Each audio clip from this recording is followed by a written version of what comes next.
খিলঞ্জীয়াৰ প্ৰতিবাদত উত্তাল শিৱসাগৰ ঐতিহাসিক শিৱসাগৰ চহৰৰ মাজমজিয়াত খিলঞ্জীয়াৰ প্ৰতিবাদ মহিলা পাঞ্জা খেলুৱৈক নিৰ্যাতনৰ ঘটনাক লৈ পুনৰ উত্তাল চহৰখন ২০টাতকৈ অধিক জাতীয় দল সংগঠনৰ তীব্ৰ প্ৰতিবাদকাৰীয়ে এফালৰ পৰা বন্ধ কৰি দিলে ব্যৱসায়িক প্ৰতিষ্ঠানো হয় শিৱসাগৰত বহিৰাগত বনিয়াৰ প্ৰহাৰত ৰাষ্ট্ৰীয় পৰ্যায়ৰ সোণৰ পদক প্ৰাপ্ত পাঞ্জা খেলুৱৈক কৰা ঘটনাক কেন্দ্ৰ কৰি ৩০টা দল সংগঠনৰ লগতে সহস্ৰাধিক লোকে তীব্ৰ প্ৰতিবাদ সাব্যস্ত কৰে শিৱসাগৰৰ বাবুপট্টিত যোৱা ১৩ আগষ্টত সংঘটিত হোৱা ঘটনাৰ উচিত বিচাৰ নোহোৱাৰ বাবে এক জংগী আন্দোলন সাব্যস্ত কৰাৰ লগতে সকলো দোকান পোহাৰ ব্যৱসায়িক প্ৰতিষ্ঠান বন্ধ কৰি বিভিন্ন শ্লোগানেৰে উত্তাল প্ৰতিবাদেৰে শিৱসাগৰৰ আকাশ বতাহ কঁপাই তোলে প্ৰতিবাদকাৰীয়ে দলবদ্ধ আক্ৰমণৰ বলি হৈ শাৰীৰিক মানসিকভাৱে আঘাতপ্ৰাপ্ত হোৱা ৰাষ্ট্ৰীয় পাঞ্জা খেলুৱৈ জিমি দাসক ন্যায় দিবলৈ প্ৰবল দাবী উত্থাপন হৈছে তিনিটা দুৰ্বৃত্তই বৰ্বৰভাৱে আক্ৰমণ কৰা খেলুৱৈগৰাকীক গাৰ কাপোৰ ফালি পেলোৱাৰ অভিযোগৰ পাছতো কিয় নিৰ্মাত চৰকাৰ তথা প্ৰশাসন এই প্ৰশ্ন তুলিছে এতিয়া হাজাৰজনে বৰ্তমান শিৱসাগৰ অসামৰিক চিকিৎসালয়ত চিকিৎসাধীন খেলুৱৈগৰাকী মূৰ আৰু পেটত গুৰুতৰভাৱে আঘাত পাইছে ১৮ বছৰীয়া জিমি দাসে খেলুৱৈগৰাকী Assam energy institute fire and ছেফটিৰ ইঞ্জিনিয়াৰিঙৰ ছাত্ৰী আছিল আৰু এই ছাত্ৰীগৰাকীক ন্যায় প্ৰদানৰ বাবে আজি ওলাই আহিছে শিৱসাগৰৰ হাজাৰ হাজাৰ জনতা শ্ৰদ্ধা কৰিছোঁ কিন্তু আপোনালোকে বেৰিকেডটো লগাই পেলাই কি বুজালে আপোনালোকে বেৰিকেডটো অঁতৰাই দিয়ক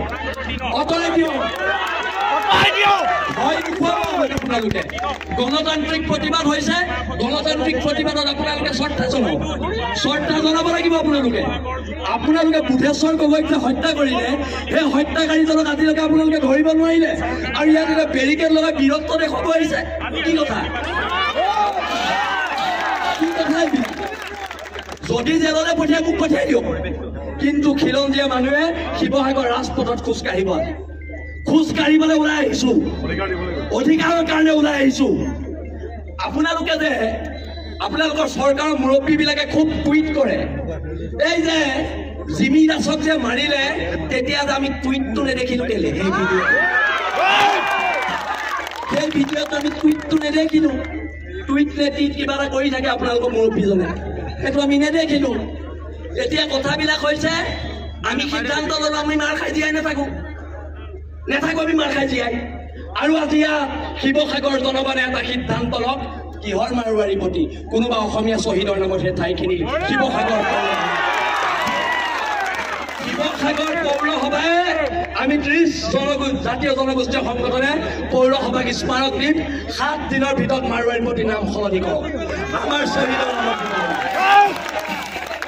যদি এলাহাবাদৰ নাম প্ৰয়াগৰাজ হ'ব পাৰে মাৰোৱাৰীৰ প্ৰতি নাম আমাৰ শ্বহীদৰ নামত হ'ব পাৰে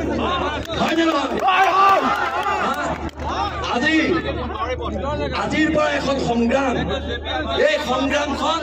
আঁঠু কাঢ়ি কাণত ধৰি জীয়াই থকাৰ সংগ্ৰাম নহয় সেইকাৰণে আমি কওঁ হ'ব পাৰো আমি দুখীয়া আমি তহঁতৰ গোলাম নহয় আঁঠু কাঢ়ি অধিকাৰ খোজা আমাৰ নিয়ম নহয় সত্যবীৰ্যৰে মহিয়ান জাতি তৰিলে দেশ মৰিলে স্বৰ্গ আকৌ কৈ দিছো অসম পুলিচক তৰিলে দেশ মৰিলে স্বৰ্গ এইবিলাক আৰু নহ'ব বহুত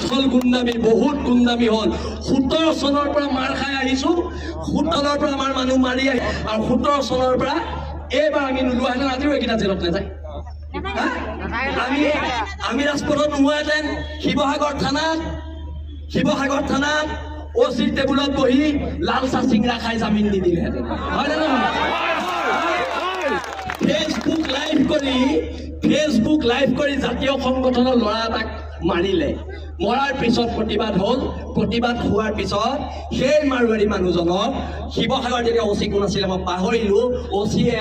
লাল চাহ আৰু চিংৰা খাই জামিন দি দিলে সিহঁতৰ কাৰণে জামিনটো বৰ সৰু বস্তু লাল চাহ আৰু চিংৰা আৰু আমাৰ কাৰণে 3 মাহ জেল সিহঁতৰ কাৰণে জামিনটো লাল চাহ চিংৰা আমাৰ কাৰণে জামিনটো 3 মাহ জেল আপোনালোকৰ আইনখন ক'ত যায়গে মাৰোৱাৰীকেইটা দেখিলে ক'ত যায় আইনখন আপোনালোকৰ আমাৰ আমি স্বাভিমানেৰে জেলত থাকো কিন্তু মই আজি আপোনালোকক কৈ দিছো আজি প্ৰশাসনক কৈ দিছো স্বাভিমানে আমি জেলত থাকো কিন্তু থাৰ্ড ক্লাছ মাৰে এটা ভৰিত নধৰো পইচা খাওঁ না তাৰ লগত কিবা ব্যৱসায় সম্পৰ্ক আছে একো নাই স্বাভিমানেৰে জেলত থাকিবলৈ আমি গৰ্ব কৰো আৰু যদি আপোনালোকে মই এতিয়াও কৈছো এই মানুহখিনিক যদি সুৰক্ষা দিবলৈ আপোনালোকে বিচাৰে সেইটো আপোনালোকে ঐতিহাসিক ভুল কৰিব সেইটো ভুল নকৰিব আজি ইয়াত থলগিৰি মানুহ ওলাই আহিছে আজি ইয়াত হিন্দু মুছলমান ওলাই অহা নাই থলগিৰি মানুহ ওলাই আহিছে আৰু এই থলগিৰি মানুহৰ স্বাভিমানক আপোনালোকে শ্ৰদ্ধা কৰিব লাগিব শিৱসাগৰ পুলিচ প্ৰশাসনে শ্ৰদ্ধা কৰিব লাগিব কাৰণ আজি ইয়াৰ SP খিলঞ্জীয়া মানুহ তেখেতৰ লগত কথা বাৰ্তা হৈছে গণতান্ত্ৰিক আন্দোলন কৰিম বুলি আমি কৈছো কাৰণ তেওঁ খিলঞ্জীয়া মানুহ ইয়াৰ OC খিলঞ্জীয়া মানুহ ইয়াৰ এডিশ্যনেল SP খিলঞ্জীয়া মানুহ কাৰণে আমি আপোনালোকক শ্ৰদ্ধা কৰিছো আপোনালোকে বেৰিকেডটো আঁতৰাই দিয়ক আমি খুব শান্তিপূৰ্ণ গণতান্ত্ৰিকভাৱে ইয়াৰ পৰা আগবাঢ়ি যাম আৰু সকলোৱে মিলি এটা কথা অংগীকাৰবদ্ধ হওক সকলোৱে হাত মুঠি মাৰি কওক মাৰ খাই জীয়াই নাথাকো মাৰ খাই জীয়াই নাথাকো জয় অসম